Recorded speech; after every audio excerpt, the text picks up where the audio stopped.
దేవుడు ఎలాంటి సాక్ష్యాన్ని పలుకుతాడు చెప్పండి? మీ మీద, మన మీద, నీ మీద, నా మీద. దేవుడికి సాక్ష్యం ఏంటి? వీళ్ళ మీదేమో భక్తిహీనులు అంటున్నారు, నీ మీద ఏమని పిలుస్తాడు సాక్ష్యం? దూరంగా ఉన్నప్పుడు దేవుడిని పిలవాలంటే ఎలా పిలుస్తున్నాడు? ఎలా పిలుస్తాడు దేవుడు? మోసగాడండి, మోసగత్తండి, కోపిష్టండి, అబద్ధాలు ఆడేదండి, చెప్పండి, ప్రేమ లేదండి, దొంగండి, ఏమని పిలుస్తారు చెప్పండి? ఏమని సాక్ష్యం చెప్తారు దేవుడు? వీళ్ళనైతే భక్తిహీనులు అని పిలుస్తా ఉన్నాడు దేవుడు. భక్తిహీనులు అని ఏమన్నాడు?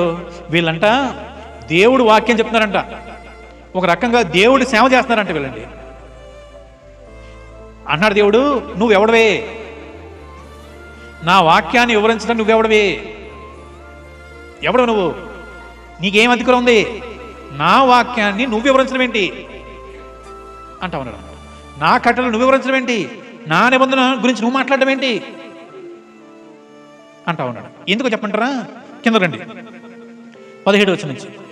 దిద్దుబాటు నీకు అసహ్యమే కదా, నీవు నా మాటలను నీ వెనకకు తోసివేసి. ఏం అసహ్యం అంటే వాళ్ళకి? దిద్దుబాటు అసహ్యం అంటండి. మార్చుకోవడం ఇష్టం ఉండదు వాళ్ళకి, మార్పు ఇష్టం ఉండదండి, మార్పు ఇష్టం ఉండదు.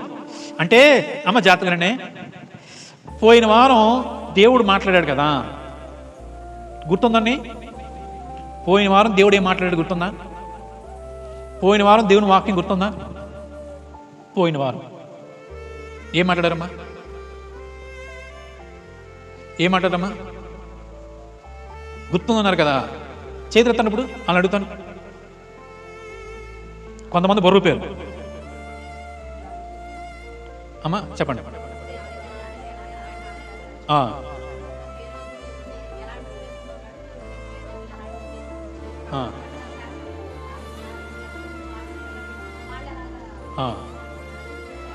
చెప్పారు కదా, హేరోదు గురించి చెప్పారు, పరిచయల శాస్త్రం గురించి చెప్పారు, జ్ఞానుల గురించి చెప్పారు. అవునండి, అవునా కదా? మీరు జాతకం ఏం నేర్చుకున్నారు మరి?